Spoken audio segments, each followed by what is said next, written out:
Good morning students, how are you? Today's topic is intellectual property rights. आज का हमारा topic है intellectual property rights के ऊपर है। अब इंटेलेक्चुअल प्रॉपर्टी राइट्स को पढ़ने से पहले सबसे पहले बेटा हमें इंटेलेक्चुअल प्रॉपर्टी के बारे में पता होना चाहिए कि इंटेलेक्चुअल प्रॉपर्टी क्या होती है। It refers to any original creation of the human intellect such as artistic, literary, technical or scientific creation। बेटा इंटेलेक्चुअल प्रॉपर्टी एक ऐसी ओरिजिनल क्रिएशन होती है एक इंसान की जिसका रिलेशन किससे है, आर्टिस्ट से है, लिटरेचर से है, टेक्निकल और साइंटिफिक लेवल के क्रिएशन से है। तो ऐसा क्रिएशन किसी भी ह्यूमन बीइंग का जो उसका ओरिजिनल क्रिएशन होगा, जो किसी आर्टिस्ट का हो सकता है, उसका लिटरेचर की फील्ड में हो सकता है, टेक्निकल और साइंटिफिक फील्ड की उसकी कोई क्रिएशन हो सकती है, उसे हम कौन सी प्रॉपर्टी कहते हैं, इंटेलेक्चुअल प्रॉपर्टी कहते हैं।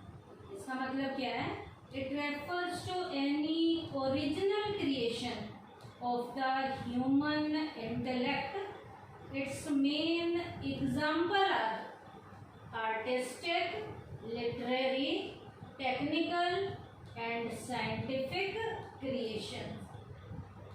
We may say that intellectual property is such a property of a human being as is created by human intellect, जिसे क्रिएट करने में इंसान के दिमाग ने रोल प्ले किया, तो उसका ओरिजिनल वाला उसका इंटेलेक्ट का जो एक इंसान का क्रिएशन होगा, जो आर्टिस्टिक टाइप का होगा, लिटरेचर से रिलेटेड, टेक्निकल और साइंटिफिक लेवल का क्रिएशन होगा। Different intellectual properties can be divided into the following two parts। अलग अलग इंटेलेक्चुअल प्रॉपर्टीज को टू मेन पार्ट्स में डिवाइड किया गया है। First, literary and artistic work. पहला लिटरेचर और आर्टिस्ट टाइप के वर्क से रिलेटेड होगा। सेकंड है इंडस्ट्रियल प्रॉपर्टी। फर्स्ट है literary and artistic work, second है इंडस्ट्रियल प्रॉपर्टी। अब बेटा इंटेलेक्चुअल प्रॉपर्टी जो फर्स्ट है लिटरेरी एंड आर्टिस्टिक वर्क, अब ये क्या है, इसमें क्या क्या आता है। लिटरेरी एंड आर्टिस्टिक वर्क्स में सबसे पहले क्या आएगा, the main conditions included in this class intellectual property. Number 1, books से रिलेटेड आएगा, म्यूजिकल कंपोजिशन से रिलेटेड हो सकता है, नॉवल से, प्रिंटिंग से, कंप्यूटर सॉफ्टवेयर से, मूवीज से और स्कल्पचर से। तो लिटरेरी और आर्टिस्टिक वर्क में फिर से सुन लीजिए, books, musical composition, novels, printings, computer software, movies और स्कल्पचर आते हैं। क्या स्कल्पचर आते हैं। उसके बाद सेकंड जो इंडस्ट्रियल प्रॉपर्टी है, इसमें क्या क्या आएगा, the main creation included in the industrial property are number 1, invention of new technology, किसी नई टेक्नोलॉजी की खोज आ सकती है। इंडिविजुअल लेवल पे जो इंडस्ट्रियल लेवल के जितने भी डिजाइन है वो इंडस्ट्रियल डिजाइन आ सकते हैं। आइडिया ऑफ न्यू प्रोडक्ट, किसी नए प्रोडक्ट का आइडिया होता है। commercial names and logo of a new product. एक नए प्रोडक्ट को क्या कॉमर्शियल लेवल का नेम देना है या क्या लोगो देना है. तो इंडस्ट्रियल प्रॉपर्टी में क्या क्या आता है? Invention of new technology, industrial level के design, idea of new product, commercial name and logo of a new product. अब ये तो बेटा इंटेलेक्चुअल प्रॉपर्टी था. अब बेटा टॉपिक है हमारा इंटेलेक्चुअल प्रॉपर्टी राइट. क्या है? Intellectual property right. अब इसका मीनिंग क्या है? इंटेलेक्चुअल प्रॉपर्टी राइट का, it refers to the special right to the creation for a definite period which is provided to him for the use of his creative work.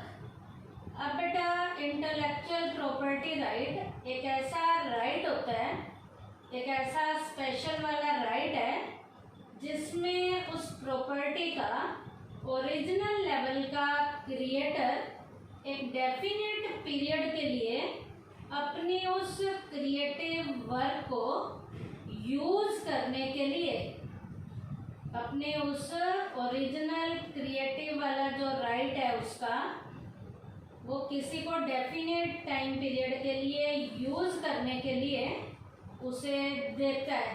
अब देगा तो मुफ्त में तो देगा नहीं, कुछ लेगा.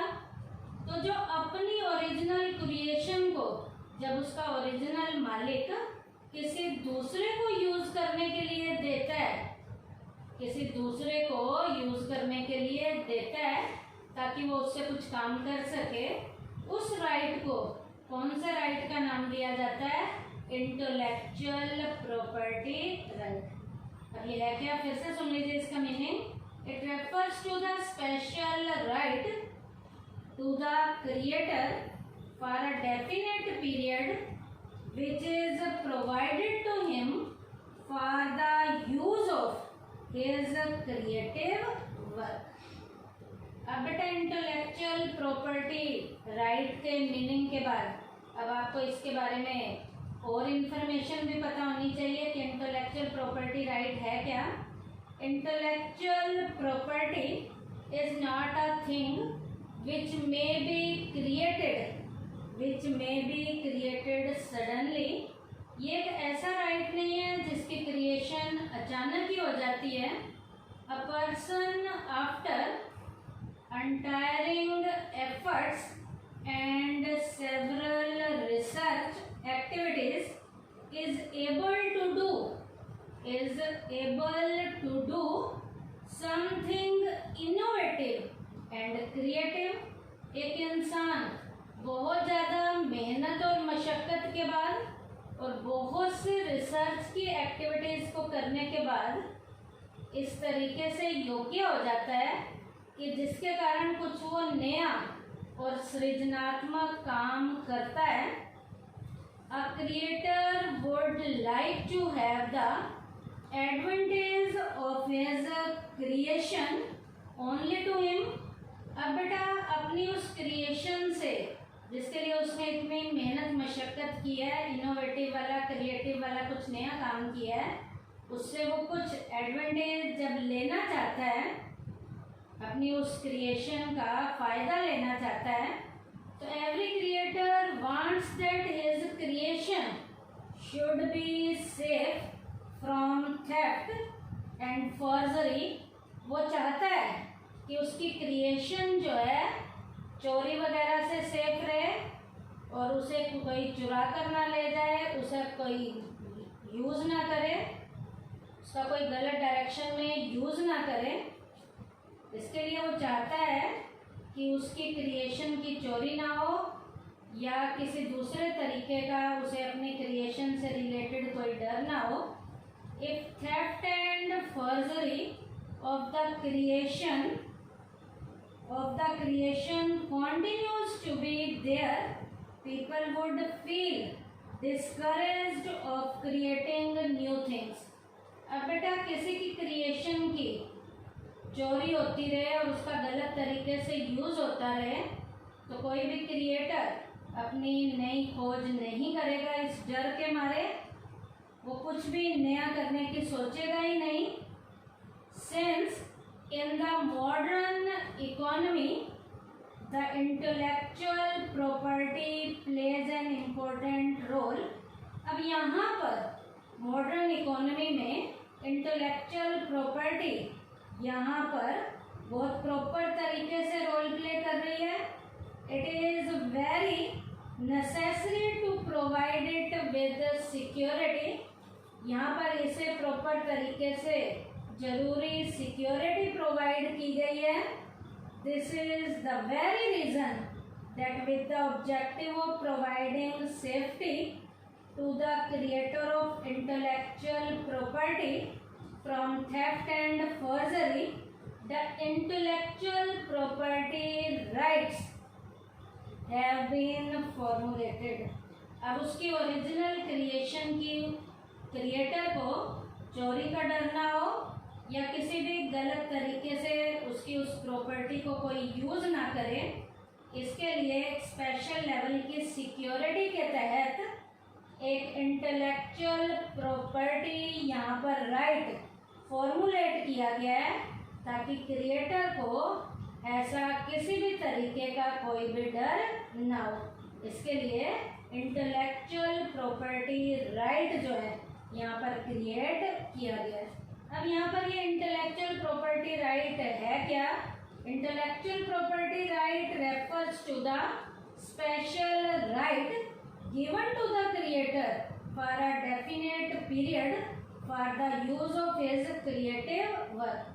अब बेटा ओरिजिनल क्रिएटर अपनी उस ओरिजिनल क्रिएशन को किसी दूसरे को यूज में देने का, यूज में लाने का, अपने क्रिएटिव वर्क को दूसरों को यूज करने का क्या देता है? राइट देता है कि एक डेफिनेट टाइम पीरियड के लिए दूसरा उसके क्रिएशन का क्या कर सकता है? यूज कर सकता है। इस राइट को कौन सा राइट का नाम देते हैं? इंटेलेक्चुअल प्रॉपर्टी राइट का नाम देते हैं। In the course of this period no other can make use of the intellectual property of the creator. इस टाइम पीरियड में क्रिएटर की उस इंटेलेक्चुअल लेवल की प्रॉपर्टी का कोई दूसरा यूज नहीं करेगा, सिर्फ जिसको उसने दी है यूज करने के लिए वही उसका यूज करेगा। The person who makes an illegal use of the intellectual property rights is held guilty and is punished under different acts। अब उसके इस राइट का कोई गलत तरीके से प्रयोग करता है तो उससे गिल्ट होता है, उसके ऊपर पेनल्टी लगाई जाती है, उसे पनिश किया जाता है। अब बेटा अलग अलग तरीके के इंटेलेक्चुअल प्रॉपर्टी राइट्स भी बहुत सारे हैं। तो different types of intellectual property rights are: number 1 copyright है, नंबर 2 पेटेंट है, उसके बाद ट्रेडमार्क है, उसके बाद ट्रेड सीक्रेट्स हैं और लास्ट क्या है हमारा? ज्योग्राफिकल इंडिकेशन है। तो अलग अलग तरीके के इंटेलेक्चुअल प्रॉपर्टी राइट क्या क्या हैं? कॉपीराइट है, पेटेंट है, ट्रेडमार्क है, ट्रेड सीक्रेट्स है, ज्योग्राफिकल इंडिकेशंस है। ये हम अगले लेक्चर में एक एक को करेंगे। आज हमने क्या किया है बेटा? इंटेलेक्चुअल प्रॉपर्टी राइट में सबसे पहले मैंने इंटेलेक्चुअल प्रॉपर्टी का मीनिंग बताया। इंटेलेक्चुअल प्रॉपर्टी में दो तरीके की इंटेलेक्चुअल प्रॉपर्टी में इसे डिवाइड करना बताया है। पहला है लिटरेरी और आर्टिस्टिक वर्क, दूसरा इंडस्ट्रियल प्रॉपर्टी। लिटरेरी और आर्टिस्टिक वर्क में जो जो आता है वो मैंने आपको बताया, जैसे बुक्स हैं, म्यूजिकल कंपोजिशन है, novels, printing, computer software, movies, cultures आते हैं। इंडस्ट्रियल प्रॉपर्टी में आता है invention of new technology, industrial design, idea of new product, commercial name and logo of a new product. उसके बाद इंटेलेक्चुअल प्रॉपर्टी राइट के बारे में मैंने कुछ उसकी क्वालिटीज बताई हैं। अब उसके बाद मैंने आपको इंटेलेक्चुअल प्रॉपर्टी राइट के टाइप में क्या क्या बताया है? कॉपीराइट बताया है, पेटेंट बताया, ट्रेडमार्क बताया, ट्रेड सीक्रेट्स बताया और ज्योग्राफिकल इंडिकेशन बताया। अब इन टाइप्स को एक एक करके हम अगले लेक्चर में करेंगे। तो आज हमने किसके बारे में पढ़ा है? सिर्फ एक ही टॉपिक को पढ़ा है, इंटेलेक्चुअल प्रॉपर्टी राइट के बारे में। थैंक यू बेटा।